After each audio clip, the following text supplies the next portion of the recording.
अपनी माँ अनीता को समझाते हुए कहती है। माँ, मुझे ये शादी नहीं करनी है। आप क्यों जबरदस्ती मेरी शादी करवाने के पीछे पड़ी हो? अरे ये मेरी कोई शादी की उम्र है क्या? इतनी जल्दी शादी करके मुझे करना ही क्या है? अभी तो मेरी इतनी लंबी उम्र पड़ी है। मैं अभी शादी कर लूंगी और जिंदगी भर क्या करूंगी? घर के कपड़े धोऊंगी, बर्तन धोऊंगी, यही काम बचा है क्या? मेरी लाइफ का और कोई गोल नहीं है क्या? अरे मैं कहाँ तुझे किसी चीज के लिए मना कर रही हूँ। मैं तो खुद कह रही हूँ तुझे अपनी जिंदगी जिस तरीके से जीनी है तो जी सकती है। एक बार शादी कर ले, उसके बाद तेरा जो मन करे तो वो करियो। सब तेरी मर्जी का ही होगा। तुझे कोई रोक टोक नहीं होगी और ना ही तुझे किसी की सपोर्ट की जरूरत पड़ेगी। तेरा पति होगा, वही तुझे आने वाली जिंदगी के लिए सपोर्ट करेगा, बल्कि तेरी सारी बातें मानेगा, तुझे खुश रखेगा। ऐसी किस्मत हर किसी को नहीं मिलती है जैसी तेरी है। माँ, ये बात तो आपने बिल्कुल सही की। वाकई में ऐसी किस्मत किसी की नहीं होगी जैसी मेरी है। जहाँ एक माँ की बेटी अपनी जिंदगी में कुछ करना चाहती है, वहाँ अपना नाम बनाना चाहती है, अपनी जिंदगी को ऐसे ही व्यर्थ नहीं करना चाहती, और वहीं दूसरी तरफ उसकी माँ उसकी शादी करवाकर घर का चूल्हा चौका करवाना चाहती है। माँ, एक बात खुद सोचो, अगर मैं अपनी लाइफ में कुछ करना चाहती हूँ तो उसमें बुराई ही क्या है? मैं अगर नाम कमाऊंगी तो उसमें आपका भी तो नाम होगा ना। और आपकी बेटी कुछ अच्छा कर रही है, ये सब जानकर आपको भी तो कितनी खुशी होगी ना। ये सब आप क्यों नहीं सोच रही हो माँ? ये सब बातें तेरी कान में डाल कौन रहा है? अरे तू अगर लाइफ में कुछ करेगी तो मुझसे ज्यादा खुशी किसे ही होगी? यहाँ तक कि तेरे पति को भी नहीं होगी इतनी खुशी। लेकिन बस मैं चाहती हूँ कि तू अपनी जिंदगी में खुश रहे, नाम कमाए, अपने पति के साथ कमाए और दोनों खुशी खुशी रहो और तरक्की करो। तू मेरे लिए जिम्मेदारी है और मैं अपनी जिम्मेदारी खत्म करनी चाहती हूँ, इसलिए मैं तेरी शादी करवा रही हूँ। मुझे तो अच्छा लगेगा कि तुझे कोई संभालने वाला आ जाएगा। माँ, आप ना इमोशनल ब्लैकमेल कर रही हो। अरे मैं अपनी लाइफ में कुछ करना चाहती हूँ तो आप मेरे पैरों में शादी नाम की जंजीर को इमोशनल ब्लैकमेल कर कर क्यों डाल रही हो? देखो, मैंने साफ साफ कह दिया है, मैं नहीं करने वाली हूँ ये शादी। और ये बात आप अपने दिमाग में अच्छे से डाल लो, क्योंकि आप चाहे कुछ भी कर लो, मैं तो शादी गलती से भी नहीं करने वाली हूँ। अरे शादी कर कर हर कोई फंस जाता है, तो मैं कैसे नहीं फंसूंगी? मैंने भी देखा है अच्छे अच्छे को, और मैंने बहुत कुछ सुना भी है, लेकिन मैं उसमें अपना नाम दर्ज नहीं करवाना चाहती हूँ। लड़का इतना अच्छा है, पढ़ा लिखा है, शादी करने का पता ही नहीं है। क्या ही बुराई है लड़के में? ऐसे रिश्ते बार बार नहीं आते हैं। वैसे भी लड़का क्या ही चाहता है? वो तो खुद कह रहा था कि शादी के बाद मैं यहीं रहूंगा, हमारे साथ, तो हमारे घर में ही रहेगा। तो तुझे टेंशन किस बात की है? शादी के बाद तुझे जो करना हो तो कर सकती है, बल्कि तेरा पति भी तेरा सपोर्ट करेगा और तू अपनी माँ के साथ भी रह लेगी। लेकिन तेरी तो नौटंकी ही नहीं खत्म हो रही है।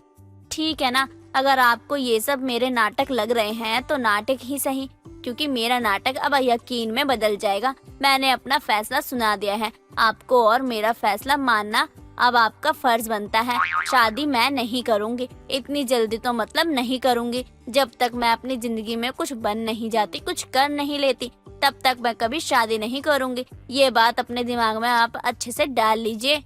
बताओ, अब यही दिन देखना रह गया था। मैंने तुझे अकेले पाल पोस के इतना बड़ा कर दिया। मैं चाहती हूँ कि तेरी शादी हो जाए, लेकिन तू है कि शादी के लिए मना कर रही है। ऐसे लड़के ना बार बार नहीं मिलते हैं जो दामाद बनने के लिए तैयार हो जाए। तूने मेरे अरमानों पे और मेरी जुबान पे मिट्टी डाल दी। मेरी जुबान की कोई कीमत नहीं है क्या? अगर तूने शादी नहीं की ना तो मैं खुद को फांसी लगा लूंगी। प्रियंका अपनी माँ की बातों में आकर शादी करने के लिए मान जाती है और कुछ ही दिनों में प्रियंका की शादी रोहित नाम के लड़के के साथ हो जाती है। रोहित का स्वभाव बहुत ही अच्छा था, इसीलिए कुछ ही दिनों में रोहित प्रियंका का दिल जीत लेता है और प्रियंका को भी अब अपनी शादी का कोई पछतावा नहीं होता और वह बहुत खुश रहने लगती है। प्रियंका और रोहित की नजदीकियां बढ़ने लगती हैं और उन दोनों की शादीशुदा गाड़ी अपनी रफ्तार से चलने लगती है। लेकिन रोहित सिर्फ और सिर्फ अनीता की वजह से प्रियंका को समय नहीं दे पाता है। ऐसे ही एक दिन प्रियंका और रोहित रात के समय एक दूसरे की बाहों में थे कि तभी अनीता उनके कमरे में आ जाती है और कहती है, अरे दामाद जी, मैंने आपको एक काम दिया था। मैंने आपसे कहा था कि हमारी वो वाली फैक्ट्री जो है वहाँ आप संभाल लेना, जो शहर के बाहर है। आप वहाँ गए नहीं। अरे फैक्ट्री का काम रुका पड़ा है, अब आप नहीं देखेंगे तो कौन देखेगा? ये सब बात हुई थी ना हमारे बीच में। माफ करना सासू माँ, मेरे दिमाग से ही निकल गया। इतना सारा काम रहता है, फिर ध्यान ही नहीं रहता। कि कौन सा काम किया है और कौन सा काम नहीं किया। लेकिन आप चिंता मत कीजिए, मैं अभी चला जाता हूँ। काम पहले का ज्यादा जरूरी है, बाकी सब तो बाद में भी होता रहेगा। अरे ऐसे कैसे बाद में होता रहेगा? मैं यहाँ आपकी पत्नी घर में हूँ और आप रात के समय बाहर जा रहे हैं। माँ, आपको भी तो थोड़ा सोच समझ कर आना चाहिए था ना। पहले आप शादी के पीछे पड़ी थी, अब शादी कर ली है फिर भी अपने दामाद के पीछे पड़ी हैं। थोड़ा तो हम दोनों को अकेले में समय दे दीजिए ना।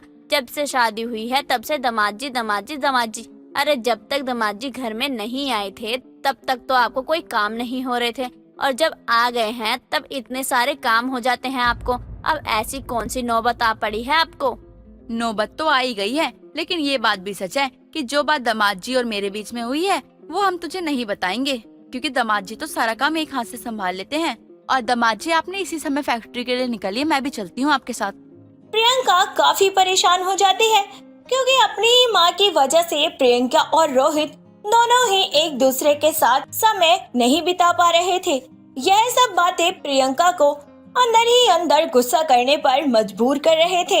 ऐसे ही एक दिन प्रियंका रोहित के साथ बाहर डिनर पर जा रही होती है कि तभी अनीता उन्हें बीच में टोक कर बोलती है। अरे दामाद जी, आप कहाँ निकल रहे हैं? आज तो मैंने आपकी मनपसंद शाही पनीर बनाई है। मुझे पता है कि आपको शाही पनीर बहुत ज्यादा पसंद है, इसलिए मैंने अपने हाथों से खुद बनाई है आपके लिए शाही पनीर। आप खा के देखिए, आपको बहुत मजा आएगा।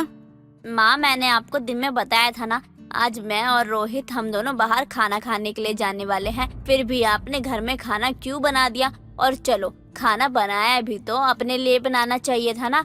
रोहित के लिए क्यों बनाया, वो भी उनके मन पसंद का? अरे दामाद जी को शाही पनीर पसंद है ना, तो मैंने उनकी पसंद का बनाया है।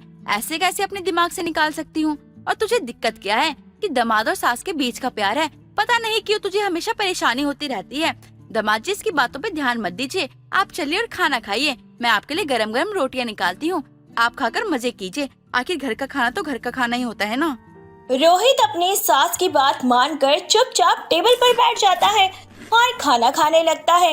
लेकिन इस बार प्रियंका को बहुत गुस्सा आ जाता है और अब तो ऐसा रोज का हो गया था।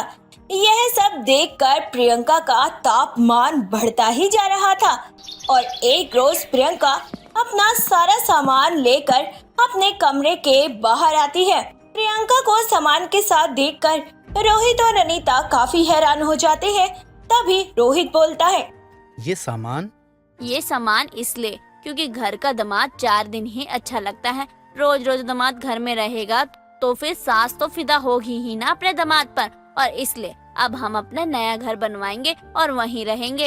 अपनी पत्नी के फैसले के आगे रोहित अपनी सास के फैसले को ठुकरा देता है और वहां से चला जाता है, जिसके बाद दामाद पर फिदा सास का फितूर उतर जाता है और अब प्रियंका अपने पति रोहित के साथ एक अच्छा विवाहित जीवन जीने लगती है। दोस्तों, अगर आपको ये कहानी पसंद आई तो इसे लाइक करें, शेयर करें और कमेंट करके बताएं कि कहानी में आपको सबसे अच्छा क्या लगा।